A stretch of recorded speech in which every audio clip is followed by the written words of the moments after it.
नमस्कार दोस्तों, कथा सागर में आपका स्वागत है। आज आप सुनेंगे मुंशी प्रेमचंद की कहानी बड़े घर की बेटी गार्गी की आवाज में।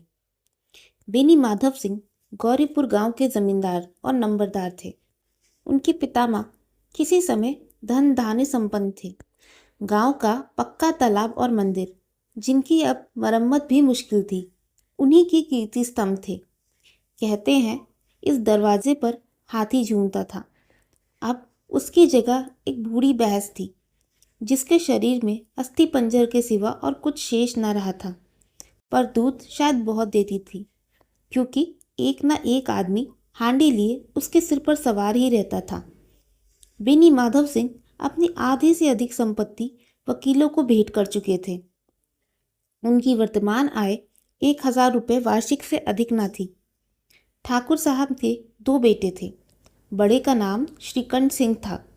उसे बहुत दिनों के परिश्रम और उद्योग के बाद बीए की डिग्री प्राप्त की थी। अब एक दफ्तर में नौकर था।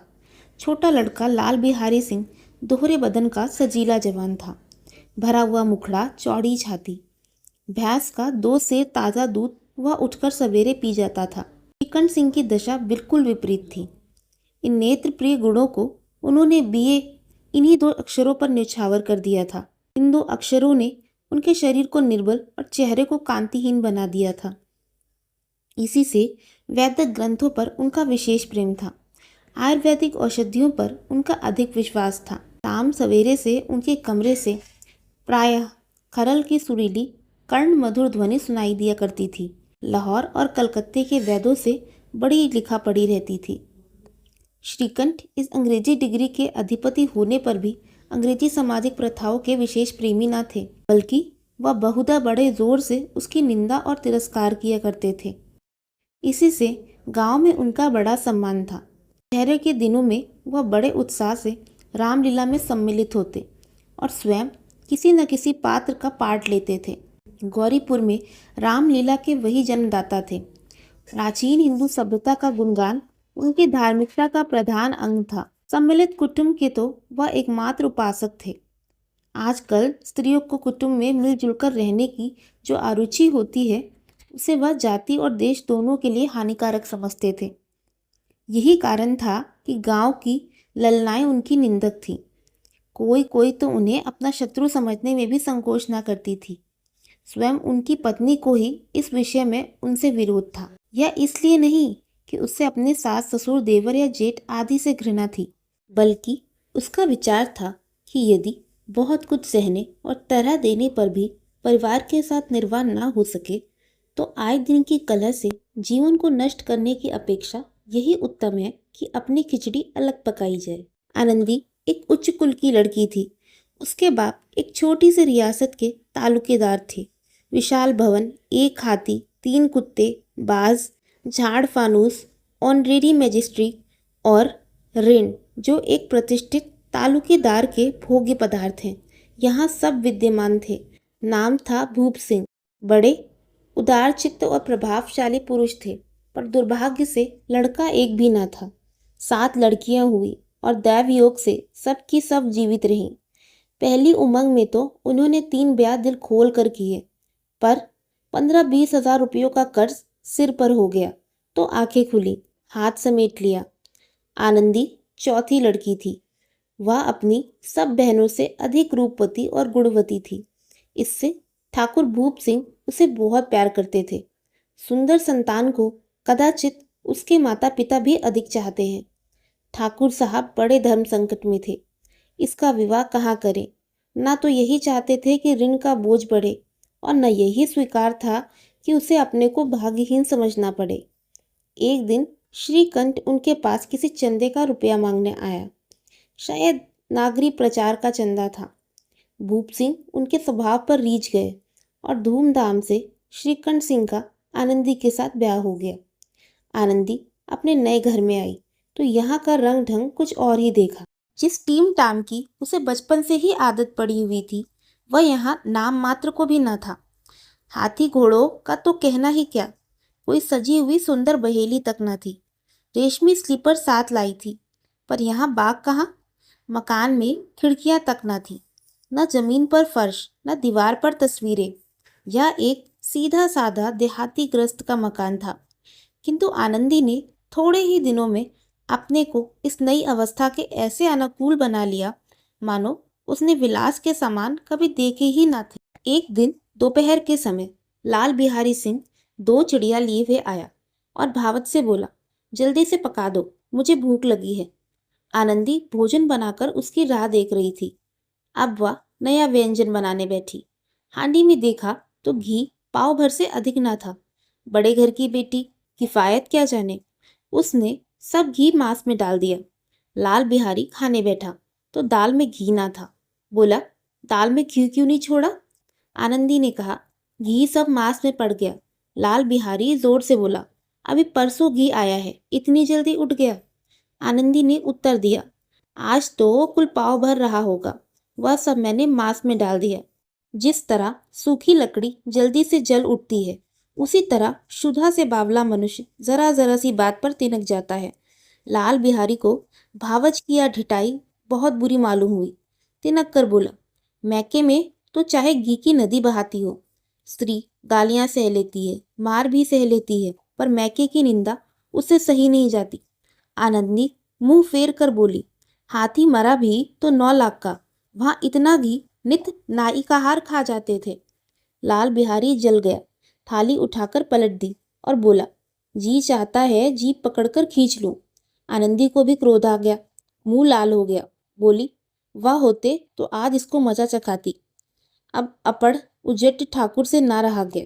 उसकी स्त्री एक साधारण जमींदार की बेटी थी। जब जी चाहता उस पर हाथ साफ कर लिया करता था। खड़ाऊ उठाकर आनंदी की ओर जोर से फेंकी और बोला, जिसके गुमान पर भूली हुई हो उसे भी देख लूंगा और तुम्हें भी। आनंदी ने हाथ से खड़ाऊ रोकी। सिर बच गया, पर उंगली में बड़ी चोट आई। क्रोध के मारे हवा से हिलते पत्ती के भांति कांपती हुई अपने कमरे में आकर खड़ी हो गई।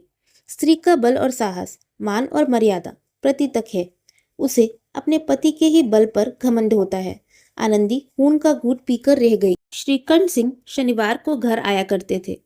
बृहस्पति को यह घटना हुई थी। 2 दिन तक आनंदी को भवन में रही, ना कुछ खाया न पिया, उनकी बाट देखती रही। अंत में शनिवार को वह संध्या समय घर आए और बाहर बैठकर कुछ इधर उधर की बातें, कुछ देश काल संबंधी समाचार तथा कुछ नए मुकदमों आदि की चर्चा करने लगे। यह वार्तालाप 10 बजे रात तक होता रहा। गांव के भद्र पुरुषों को इन बातों में ऐसा आनंद मिलता था कि खाने पीने की भी सुध न रहती थी।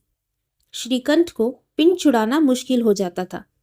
ये 2-3 घंटे आनंदी ने बड़े कष्ट से काटे।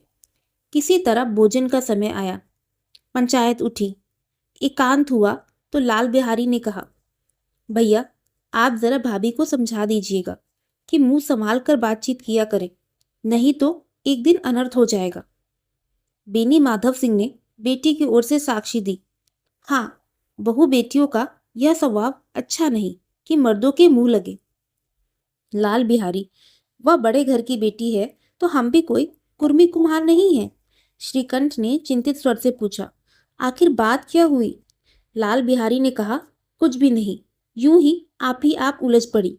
मैके के सामने हम लोगों को कुछ समझती ही नहीं। श्रीकंठ खा पीकर आनंदी के पास गए। वह भरी बैठी थी। यह हजरत भी कुछ तीखे थे। आनंदी ने पूछा, चित्त तो प्रसन्न है? श्रीकंठ बोले, बहुत प्रसन्न है, पर तुमने आजकल घर में यह क्या उपद्रव मचा रखा है? आनंदी की त्योरियों पर बल पड़ गए। झुंझलाहट के मारे बदन में ज्वाला सी दहक उठी। बोली, जिसने तुमसे यह आग लगाई है उसे पाऊं तो मुंह झुलसा दूं। श्रीकंठ, इतनी गर्म क्यों होती हो, बात तो कहो। आनंदी, क्या कहूं, यह मेरे भाग्य का फेर है, नहीं तो गवार छोकरा जिसको चपरासी गिरी करने का भी शऊर नहीं, मुझे खड़ाऊ से मारकर यूं ना करता। श्रीकंठ, सब हाल साफ साफ कहो तो मालूम हो, मुझे तो कुछ पता नहीं। आनंदी, परसों तुम्हारे लाडले भाई ने मुझे मांस पकाने को कहा। घी हांडी में पाव भर से अधिक न था, वह सब मैंने मांस में डाल दिया। जब खाने बैठा तो कहने लगा, दाल में घी क्यों नहीं है? बस इसी पर मेरे मैके को बुरा भला कहने लगा। मुझसे ना रहा गया। मैंने कहा कि इतना घी तो नाई का हार खा जाते हैं और किसी को जान भी नहीं पड़ता। बस इतनी सी बात पर इस अन्यायी ने मुझ पर खड़ाऊ फेंक मारी। यदि हाथ से न रोक लूं तो सिर फट जाए। उसी से पूछो मैंने जो कुछ कहा है वह सच है या झूठ। श्रीकंठ की आंखें लाल हो गई। बोले, यहां तक हो गया इस छोकरे का यह साहस। आनंदी स्त्रियों के स्वभाव अनुसार रोने लगी, क्योंकि आंसू उनकी पलकों पर रहते हैं। श्रीकंठ बड़े धैर्यवान और शांत पुरुष थे। उन्हें कदाचित ही कभी क्रोध आता था। स्त्रियों के आंसू पुरुषों की क्रोध अग्नि भड़काने में तेल का काम देते हैं। रात भर करवटें बदलते रहे, पलक तक नहीं झपकी। प्रातःकाल अपने बाप के पास जाकर बोले, दादा अब इस घर में मेरा निभाना होगा। इस तरह की विद्रोहपूर्ण बातें कहने पर श्रीकंठ ने कितनी ही बार अपने कई मित्रों को आड़े हाथों लिया, परंतु दुर्भाग्य आज उन्हें स्वयं वे ही बातें अपने मुंह से कहनी पड़ी। दूसरों को उपदेश देना भी कितना सहज है। बेनी माधव सिंह घबरा उठे और बोले, क्यों? श्रीकंठ, इसलिए कि मुझे भी अपनी मान प्रतिष्ठा का कुछ विचार है। आपके घर में अब अन्याय और हठ का प्रकोप हो रहा है। जिनको बड़ों का आदर सम्मान करना चाहिए वे उनके सिर चढ़ते हैं। मैं दूसरे का नौकर ठहरा घर पर रहता नहीं। यहाँ मेरे पीछे स्त्रियों पर खड़ाऊ और जूतों की बौछारें हो रही हैं। कड़ी बात तक चिंता नहीं, कोई एक दो कह ले, वहां तक मैं सह सकता हूँ, किंतु यह कदापि नहीं हो सकता कि मेरे ऊपर लात घुसे पड़े और मैं दम न मारूं। बेनी माधव सिंह कुछ जवाब न दे सके। श्रीकंठ सदैव उनका आदर करते थे। उनके ऐसे तेवर देखकर बूढ़ा ठाकुर अवाक रह गया। केवल इतना ही बोला, बेटा तुम बुद्धिमान होकर ऐसी बातें करते हो। स्त्रियां इस तरह घर का नाश कर देती हैं। उनको बहुत सिर चढ़ाना अच्छा नहीं। श्रीकंठ, इतना मैं जानता हूँ, आपके आशीर्वाद से ऐसा मूर्ख नहीं हूँ। आप स्वयं जानते हैं कि मेरे ही समझाने बुझाने से इस गांव में कई परिवार संभल गए, पर जिस स्त्री की मान प्रतिष्ठा का ईश्वर के दरबार में उत्तरदाता हूँ, उसके प्रति ऐसा घोर अन्याय और पशुता व्यवहार मुझे असह्य है। आप सच मानिए, मेरे लिए यही कुछ कम नहीं है कि लाल बिहारी को कुछ दंड नहीं देता। अब बेनी माधव सिंह भी गरमाए, ऐसी बातें और न सुन सके। बोले, लाल बिहारी तुम्हारा भाई है, उससे जब कोई भूल चूक हो उसके कान पकड़ो, लेकिन श्रीकंठ, लाल बिहारी को मैं अब अपना भाई नहीं समझता। बेनी माधव सिंह, स्त्री के पीछे? श्रीकंठ, जी नहीं, उसकी क्रूरता और अविवेक के कारण। दोनों कुछ देर चुप रहे। ठाकुर साहब लड़के का क्रोध शांत कराना चाहते थे, लेकिन यह स्वीकार नहीं करना चाहते थे कि लाल बिहारी ने कोई अनुचित काम किया है। इसी बीच में गांव के और कई सज्जन हुक्के चिलम के बहाने वहां आ बैठे। कई स्त्रियों ने जब यह सुना कि श्रीकंठ पत्नी के पीछे पिता से लड़ने को तैयार है, तो उन्हें बड़ा हर्ष हुआ। दोनों पक्षों की मधुर वाणियां सुनने के लिए उनकी आत्माएं तिलमिलाने लगी। गांव में कुछ ऐसे कुटिल मनुष्य भी थे जो इस कुल की नीतिपूर्ण गति पर मन ही मन जलते थे। वे कहा करते थे, श्रीकंठ अपने बाप से दबता है, इसलिए वह दब्बू है। उसने विद्या पढ़ी, इसलिए वह किताबों का कीड़ा है। बेनी माधव सिंह उसकी सलाह के बिना कोई काम नहीं करते, यह उनकी मूर्खता है। इन महानुभावों की शुभकामनाएं आज पूरी होती दिखाई दी। कोई हुक्का पीने के बहाने और कोई लगान की रसीद दिखाने आकर बैठ गया। बेनी माधव सिंह पुराने आदमी थे, इन भावों को ताड़ गए। उन्होंने निश्चय किया, चाहे कुछ ही क्यों ना हो, इन द्रोहियों को ताली बजाने का अवसर न दूंगा। तुरंत कोमल शब्दों में बोले, बेटा मैं तुमसे बाहर नहीं हूँ, तुम्हारा जो जी चाहे करो। अब तो लड़के से अपराध हो गया। इलाहाबाद का अनुभव रहित झलाया हुआ ग्रेजुएट इस बात को ना समझ सका। उसे डिबेटिंग क्लब में अपनी बात पर अड़ने की आदत थी। इन हथकंडों की उसे क्या खबर। बाप ने जिस मतलब से बात पलटी थी वह उसकी समझ में ना आई। बोला, लाल बिहारी के साथ अब इस घर में नहीं रह सकता। बेनी माधव, बेटा बुद्धिमान लोग मूर्खों की बात पर ध्यान नहीं देते।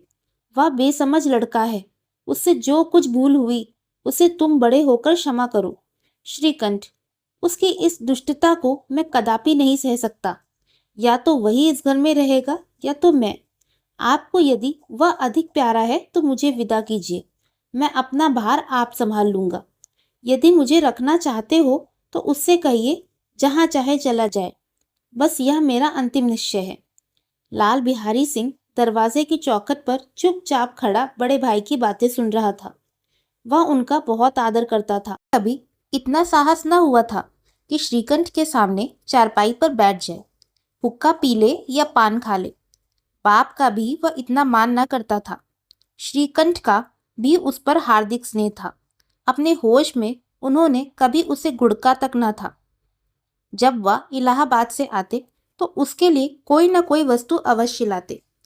मुकद्दर की जोड़ी उन्होंने ही बनवा दी थी। पिछले साल जब उसने अपने से जोड़े जवान को नाग पंचमी के दिन दंगल में पछाड़ दिया तो उन्होंने पुलकित होकर अखाड़े में ही जाकर उसे गले से लगा लिया था। 5 रुपए के पैसे लुटाए थे। ऐसे भाई के मुंह से आज ऐसी हृदय विदारक बात सुनकर लाल बिहारी को बड़ी ग्लानि हुई। वह फूट फूट कर रोने लगा।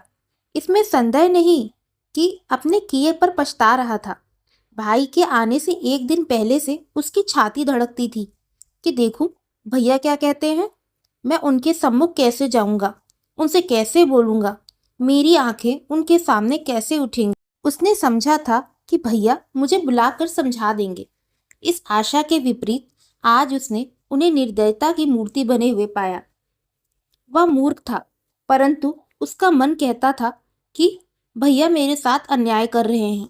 यदि श्रीकंठ उसे अकेले में बुलाकर 2-4 बातें कह देते, इतना ही नहीं 2-4 तमाचे भी लगा देते तो कदाचित उसे इतना दुख ना होता।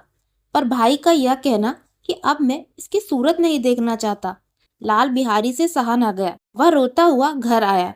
कोठरी में जाकर कपड़े पहने, आंखें पोंछी, आनंदी के द्वार पर आकर बोला, भाभी भैया ने निश्चय किया है, अब वह मेरा मुख भी नहीं देखना चाहते, इसलिए अब मैं जाता हूँ। उन्हें फिर मुंह ना दिखाऊंगा। मुझसे जो कुछ अपराध हुआ उसे क्षमा करना। यह कहते कहते लाल बिहारी का गला भर आया।